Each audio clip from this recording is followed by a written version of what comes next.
Então vamos lá, os dividendos sobre investimentos finalmente vão ser tributados. Para quem não sabe, hoje em dia a distribuição de lucro das empresas de bolsa ela é isenta. Então hoje em dia no Brasil, quando você tem um investimento em ações ali e essas ações pagam para você uma quantia em dividendos, que é a distribuição de lucro dessas empresas, você não paga absolutamente nada. E agora uma nova proposta do governo visa mudar isso. Lembrando que essa não é a primeira vez que o governo tenta modificar esse tributo sobre dividendos. Lá atrás o Paulo Guedes já tinha tentado, o Lula mesmo já tinha tentado, né, em outros períodos, e agora, novamente, o assunto vem à tona, precisa ainda passar no Congresso, então não existe uma garantia de que a legislação vai passar. Mas dessa vez ela veio de uma forma diferente e que talvez agora você tenha uma maior capacidade do governo de conseguir cobrar. Então eles fizeram aqui uma questão dupla, né, envolve duas coisas. A isenção do imposto de renda para quem ganha até R$5.000 mensais, lembrando que a gente está nas vésperas da eleição, né, um ano antes da eleição, então a medida beneficiaria aí cerca de 10 milhões de contribuintes com impacto fiscal estimado em 27 bilhões anuais. Nesse ponto, o governo deve estar esperando o seguinte, olha só, quem é que é o deputado que vai se posicionar contra essa legislação se a gente está chegando bem perto do período eleitoral, né? Então ele pode ser lembrado por isso. Esse projeto deve demorar mais um pouquinho para entrar em votação ainda, e quando ele for para votação, a gente vai estar mais próximo ainda da eleição. Então você deve ter muitos deputados ali dispostos a negociar isso, né? O cara vai falar assim, porra, será que eu não voto isso aqui desse jeito? Se eu for contra o governo, será que não vão jogar na minha cara lá na frente? E aí o que muda pra gente aqui que é investidor? A tributação em cima dos dividendos. E não é só para quem é investidor, tá? É importante lembrar, se você ganha aluguel, se você recebe remessas do exterior, ou seja, se você é um dev ali que ganha acima de certo valor, se você tem uma empresa e você distribui lucro dessa empresa, eles disseram o seguinte, a alíquota vai ser de 10% direto na fonte. Ou seja, dividendos pagos para pessoas físicas no Brasil que excedam R$50.000 por empresa serão sujeitos a uma alíquota de 10% retido direto na fonte já. E eles falaram, inclusive, de uma modificação para qualquer renda, na verdade, né? Eles chegaram a falar sobre imposto mínimo, porque eles explicaram primeiro no dividendo, para ficar a manchete imposto sobre dividendo, mas o imposto não é somente sobre dividendo, porque nos anexos a gente vai percebendo, tem remessa ao exterior, então dividendos enviados ao exterior serão tributados na fonte também, independente do valor. Por quê? Isso aqui eles buscam afetar também as multinacionais que repassam lucro para suas matrizes fora do país, e além disso busca também evitar que alguém tente mudar, né, o seu domicílio fiscal para poder tentar fugir dessa legislação. Então, por exemplo, olha, eu não sou um investidor brasileiro, eu sou um investidor que estou no exterior, eu vou mandar meus dividendos para cá. Os brasileiros poderiam simplesmente abrir uma empresa no Paraguai e fazer esse mesmo sistema. E aí, eles colocam aqui um imposto também para altas rendas, que será implementado aí um imposto mínimo progressivo até de 10% para contribuintes com rendas superiores a 600 mil. Então, se você não caiu porque dividendo, aluguel, alguma coisa desse gênero, qualquer renda que você tiver que ultrapassa 50 mil mensais, você vai ter uma alíquota que vai progredindo até chegar nesses 10% mensais, garantindo que todo mundo tem que pagar. E aí o que eles fizeram para aliviar alguns pequenos empresários aqui? A limitação de tributação combinada. A soma da tributação sobre dividendos e a carga tributária já aplicada às empresas, então a soma das duas, não pode ultrapassar 34%. Caso esse limite seja excedido, haverá restituição por parte da Receita Federal. Então se você tiver uma alíquota somada que ultrapasse 34%, você está fora desse projeto aqui. E aí quais são as exceções? Não haverá mudança na tributação de fundos de investimento, juros sobre capital próprio e investimentos de não residentes em bolsa que continuarão isentos. Então, nesse caso aqui, as empresas podem continuar com a manobra do juros sobre capital próprio, né, que já é feito hoje em dia, que é uma manobra que visa lançar os dividendos ali como um custo e não como lucro, né, e aí elas podem continuar pagando, diferente da proposta do Paulo Guedes, que não conseguiu passar lá atrás porque não envolvia isso aqui. E com essa proposta bem desenhada desse jeito aqui, eu vou te explicar. O que acontece para os grandes investidores e empresários na prática? Gente, absolutamente nada. Vou ser bem sincero aqui. O que rola? Você consegue pegar as suas empresas, colocar dentro de uma holding pessoal, né? E você consegue mandar o seu dinheiro para essa holding pessoal e você gastar o seu dinheiro a partir dessa holding pessoal. Essa foi uma saída preliminar, ainda não tenho certeza se ela funciona, mas que o pessoal aqui da nossa contabilidade já criou, né? E que a gente deve começar a oferecer para os nossos clientes maiores. Existem também a saída para os devs, que é da saída fiscal do Brasil. Então eles não precisam mais ser cidadãos brasileiros. Eles podem receber o dinheiro deles no Paraguai, por exemplo. Isso já acontece com alguns lugares, né? E não só no Paraguai, como você tem empresas ofertando esse serviço hoje para quem ganha pouco. Isso aqui nem precisa você ter uma renda muito grande, não, né? Vou te explicar aqui quais são os furos dessa lei e no fim quem vai pagar. Então você não precisa ter uma renda imensa para isso. Mas você tem ali diversos países, não só o Paraguai, mas você tem outros países ali como o Uruguai, que tem condições para milionários diferentes, onde você consegue dar uma saída do país. E aí sim, o Brasil não tem como reter imposto nenhum seu, porque você não estaria nem operando aqui, né? Isso para esses profissionais como desenvolvedores, etc., que tem recebimento do exterior e que o Brasil passaria a tributar. Então o que a gente deve ter aqui de manobra que não está previsto dentro disso aqui? Para as empresas que operam 100% dentro do país, né, e são empresas pequenas e empresas que não têm muito o que fazer, elas vão ter que acabar pagando algum tipo de tributo. Então a classe média vai pagar esse tributo aqui, muito provavelmente, né? Agora, o que acontece com as pessoas que têm dinheiro investido no Brasil e não querem pagar esse tributo? Eles têm diversos caminhos. Um deles, fazer o desinvestimento do país, inclusive vários investidores estrangeiros devem adotar essa política, então investidores americanos, investidores de outros países que não quiserem pagar, eles podem pegar esse dinheiro e levar para fora ou para outro país que esteja mais convidativo no momento. Eu vou deixar aqui para vocês aqui uma manchete, olha só, a Argentina tentou fazer a mesma coisa um tempo atrás, e aí o Uruguai, ele abriu as pernas ali para investidores milionários que quisessem mudar seu domicílio fiscal para lá. Então, enquanto a Argentina tentava pegar esses investidores ali de calça curta, a gente via já o Uruguai oferecendo uma saída. A mesma coisa aconteceu com a França, que instituiu um imposto sobre a renda muito mais alto, e os investidores franceses, e até artistas, eles movimentaram o domicílio fiscal deles para não pagar esse tipo de tributo. Então você consegue ver aí essas notícias. E o que a gente deve ver nesse caso, então, é esse dinheiro saindo do Brasil, aumentando ainda mais a pressão para o dólar ficar mais alto e o real ficar mais baixo em relação ao dólar. Então acaba que prejudica ainda mais as pessoas mais pobres. É óbvio que ninguém está pensando nisso, né? Essa é uma medida que visa ser uma medida mais eleitoral. O governo está com popularidade muito ruim e ele está acreditando que isso é uma espécie de bala de prata. Então se eu conseguir criar esse mecanismo, eu vou ter a classe média do meu lado. E eu duvido muito que isso vá se refletir dessa maneira se a gente tiver uma pressão inflacionária muito forte por conta do preço do dólar. Vários alimentos no nosso país, várias coisas, incluindo café, carne, etc., eles estão vinculados ao dólar, né? Então, isso pode acabar complicando essa situação. Outra coisa que pode acontecer é um desincentivo ao investimento no Brasil.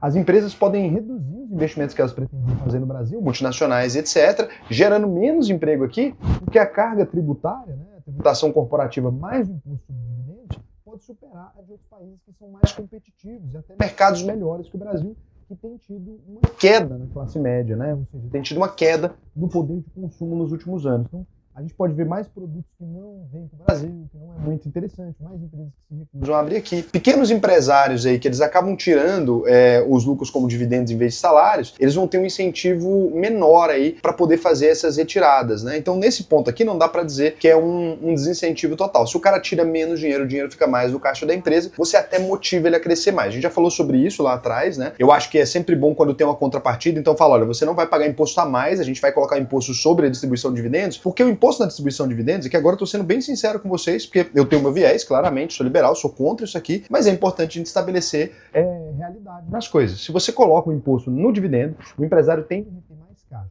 E as empresas grandes, elas tendem a reter mais caixa também, e a fazer cancelamento de ações para beneficiar, né? Porque os empresários gigantescos, eles não precisam desse dinheiro. Se por um lado você desaquece o mercado de casas e tarará, por outro lado você aquece o investimento dessas pequenas empresas, porque muito empresário, ele sangra completamente o caixa da empresa. Na hora que ele está pagando, o cara começa a pensar duas vezes, pô, será que eu vou tirar esse tanto de dinheiro da empresa mesmo? Às vezes é melhor para mim não tirar. E as empresas grandes, elas começam a limitar a distribuição em cima do juros sobre capital próprio, né? Qual o máximo que eu posso distribuir em cima de juros sobre capital próprio, que eu vou ter o benefício fiscal, e o restante eu posso pegar e fazer uma recompra de ações, cancelar ações no mercado, cresço o meu acionista, os acionistas grandes, eles não precisam de dinheiro, são todos bilionários, né? O que pega aqui é que o investidor pequenininho, ele acaba recebendo menos distribuição, porque as empresas, elas se baseiam muito mais no acionista gigantão do que no pequenininho. Então, se o gigantão não pode receber, você acaba também ficando fora. Isso aqui vai impactar principalmente quem segue a estratégia do Barça e tal. Raul, mas eu sou pequeno, meu rendimento não chegaria a 50 mil. Sim, só que o do grande empresário, do grande acionista, ele chegaria. E aí ele não tem como distribuir só para você o dividendo, né? Então ele deve parar de distribuir. E aí a gente tem um ponto aqui. O Brasil já não tem hoje venture capital internacional, já não tem gente querendo pôr dinheiro aqui. E aí as startups e empresas inovadoras que precisam desse tipo de dinheiro, né, que vem de fora, elas devem ver aí uma dificuldade maior em conseguir captar, porque se o Brasil está cobrando esses tributos a mais e tal, é uma mudança. Já não é um mercado super atraente, então acho que a gente deve ver ainda menos investimentos. Segundo lugar, não dá pra gente falar que não, tá? Você vai ter várias pessoas de esquerda falando, isso não acontece, mas não é o que se baseia na realidade, tá? Isso aqui, nesse caso, não tem como discutir mesmo. Mostrei pra vocês exemplo da Argentina, do Uruguai, da França. Todos os países que instituíram, eles vão ver a mesma coisa, né? Você vai ver uma fuga de capitais e vai ver um planejamento tributário ainda mais agressivo. Então, empresários e investidores vão sim redirecionar os seus investimentos para países com tributação mais branda ou um sistema um pouco mais previsível, porque já que o Brasil é um país caótico, etc., a vantagem é não ter esse tributo.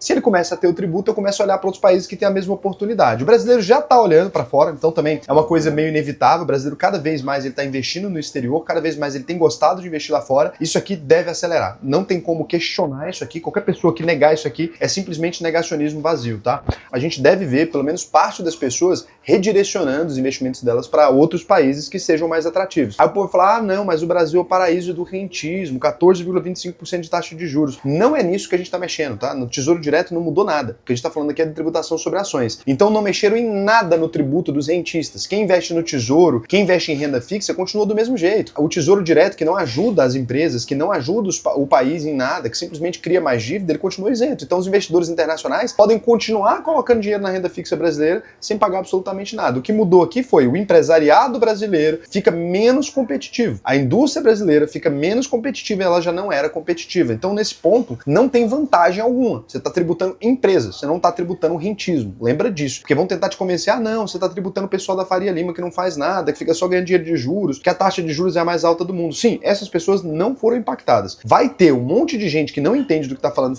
que foi, e essas pessoas não foram impactadas. E lembrando, os grandes acionistas nem impactados foram, porque eles não operam por meio disso. Não mexeram em fundo de investimento, não mexeram em nada. E eles investem via fundos, via holdings, via outros mecanismos. Eles não investem via pessoa física. Então quem está se fudendo são os investidores de classe média ali, é o pequeno empresário. Os investidores grandes, eles não estão preocupados com isso aqui, tá bom? Nem um pouco preocupados. E aí as empresas podem ficar optando, né, por esse reinvestimento interno, substituição por estruturas menos tributáveis, juros sobre capital próprio toda hora, reestruturação societária para minimizar o impacto dessas SAs gigantescas. O terceiro ponto aqui é que assim, o Brasil hoje ele já tem, né, uma redução de competitividade muito grande com relação aos outros países do mundo, porque a gente tem uma das maiores tarifas tributárias do mundo. Lembrando, essa maior tarifa tributária que a gente fala do mundo, ela não é para todo mundo. Ela é, na maioria dos casos, para empresas pequenas. É para mim, é para você. Não para as empresas que têm acordo, que têm lobby no Congresso. A gente já tem hoje uma taxa de mais de 34%, né, de imposto no lucro corporativo. Essa taxa agora, pelo menos, ela veio para somar, porque das outras vezes, né, eles falavam que não ia somar. Agora, pelo menos, ficou limitado nesse 34% a mais. O que parece que eles estão tentando forçar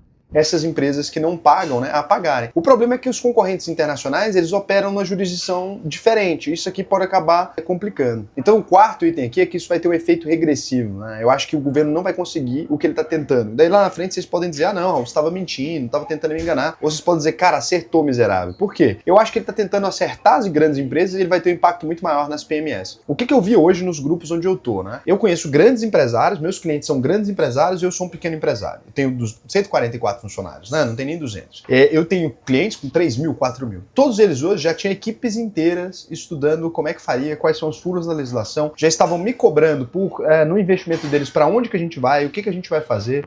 Empresas familiares, elas não têm essa estrutura. Então elas que devem acabar fazendo esse pagamento, né? Então, mais um impacto para a classe média, mais um impacto para as empresas pequenas que são as que mais geram emprego no país. Então acho que pode não ser uma coisa muito interessante. Quinto item aqui, que é o aumento da complexidade tributária e o incentivo à evasão fiscal. Por quê? A gente já tem mais de 430 mil normas tributárias. A gente está acrescentando mais uma regra super complexa, um negócio super chato de fazer, que vai exigir mais sei lá quantos funcionários, a criação de mais uma camada de burocracia que gera mais custo administrativo, aumentando ainda mais a ineficiência do nosso sistema tributário. Então acho que isso aqui é o pior que a gente poderia fazer, né? A gente estava indo para uma reforma tributária para simplificar, a gente acaba colocando mais um negócio aqui que vai complicar, mais imposto, mais jeito de fraudar isso aqui, mais brecha, mais jeito de fazer elisão fiscal ou evasão fiscal mesmo, que é a ocultação de receita, mais incentivo à criminalidade aí, porque o pessoal não quer pagar esse tributo e vai acabar não pagando, né? E aí, é claro, vocês vão querer ouvir, a queda na distribuição dos dividendos pode ter impacto no mercado financeiro? Dificilmente. A maioria dos investidores aí tá bem abaixo disso, daqui do canal, né, dos investidores pequenininhos, e os grandes não serão impactados. Então, colocar as empresas aqui muito mais para inglês ver, gente. Se não mexeram em JSCP, se não mexeram, né,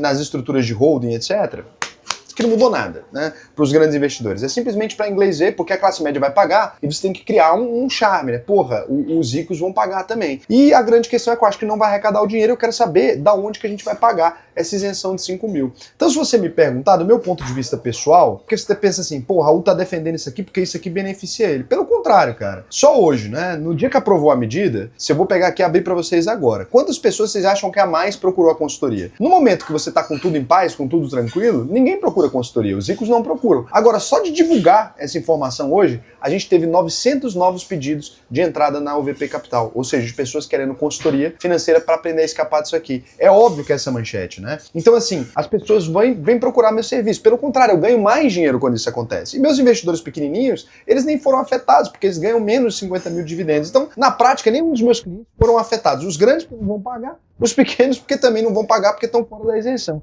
Agora, o grosso dessa classe média, das pequenas empresas e tal, é triste porque eles vão pagar. Né? O grosso do povo brasileiro, com a saída de fuga de capital, que não entende por que o dólar está subindo, tarará, eles vão acabar pagando também. Então eu acho que essa medida poderia ser melhor planejada. Assim, quer fazer isso? Faz, mas faz junto com essa reforma tributária. Faz de um jeito que não tem essa saída, que todo mundo pague ali, que o valor fique menor, que a gente transforme a nossa indústria em algo mais competitivo. Porra, tá todo mundo tentando fazer a própria indústria ficar mais competitiva. Por que o Brasil tá aumentando taxação interna? Né? Eu vejo assim, parece que a gente tá na contramão do que deveria ser feito. Né? Eu não quero criticar tudo que é feito também, porque tem hora que a gente tem que tentar fazer alguma crítica construtiva. Eu tentei aqui algumas críticas construtivas, né? Não acho ruim o imposto em cima dos dividendos, não acho, tá? Tô aqui tentando fazer o advogado do diabo de mim mesmo, né? Se fosse o tributo só sobre dividendos, direto ali, e a gente trocasse essa tributação das empresas por dividendos, eu achava até bom. Ainda que fosse um pouco mais alto, olha a merda que eu tô falando, né? Mas por quê? Porque aí o empresário ia ter mais motivação para investir, né? Para reinvestir no negócio, acho que poderia crescer. Agora, desse jeito aqui, até que colocou a contrapartida, mas não ficou bom. E não vai ajudar a popularidade do governo também nada. Isso aqui vai terminar de complicar. Então, assim, vocês estão vacilando, um vacilo atrás do outro, acho besteira. Agora, você, né? Tá com medo disso aqui? Quer saber o que fazer com os seus investimentos? Quer aprender o caminho certo para não entrar nesse tipo de nabo? O que eu vou te recomendar? Aproveita. alvp.com.br, entra aí agora, preenche o questionário. Se você já tem mais dinheiro, né, na casa dos milhões, né, porra, mais de 500 mil na verdade, pode preencher a consultoria especializada também. Uma coisa não impede a outra. Você entrar no curso não impede você de também entrar na consultoria. Por quê? Porque a consultoria vai ter alguém ali fazendo as coisas junto com você. E no curso você vai aprender a fazer. Você vigiar o trabalho de quem está fazendo para você é uma das coisas mais fundamentais. Preenche o questionário, não leva tempo nenhum, é rapidinho para preencher. E vai ser um prazer para mim te ensinar a investir no Brasil e no mundo inteiro. Lembrando, não aprendeu a investir, a UVP devolve 100% do seu dinheiro. Pode contar a gente, Jus Brasil, Reclame Aqui. Ninguém nunca disse, olha, é mentira do Raul, ele não devolve, isso aí é um cara canalha, tarará. Podem falar o que quiser de mim. Agora, isso nunca vai dizer, né? Pode falar mil coisas. Ah, não, ele é arrogante, Raul briga com os alunos, briga mesmo, né? Até o cara fala besteira, dou-lhe a chinelada, porque eu me importo com as pessoas. Então, eu não fico aqui apático dando aula, dou aula realmente de um jeito mais antigo, né? Eu aprendi a dar aula em Goiás, com os professores mais velhos. Então, foi assim que eu aprendi. Vai lá que vai ser um prazer pra mim ensinar vocês a investir. Eu não vou ficar aqui respondendo as perguntas hoje, porque, gente, esse vídeo vocês estão vendo que ele tá meio estranho. Eu tô gravando esse vídeo de dentro da sala VIP aqui do Bradesco, cara. Corri pra cá, porque é um assunto que eu achei muito interessante, então troquei o vídeo de hoje, né? Perderam minha gravação, eu gravei ainda lá em Paris, né? Pra não chegar aqui e ter que gravar. Perderam minha gravação, então eu tive que gravar aqui. Pô, mereceu o like, a inscrição aí. Eu nunca deixei falhar com vocês, hoje deve ter saído tarde, mas foi o melhor que eu pude fazer, né? Nem sempre a gente consegue entregar aquela puta qualidade, estrutura, mas o áudio tá perfeito e eu tô aqui. Então é isso. Beijo pra vocês. Olha o cabelo cebado, ó, que eu cheguei de voo. 24 horas.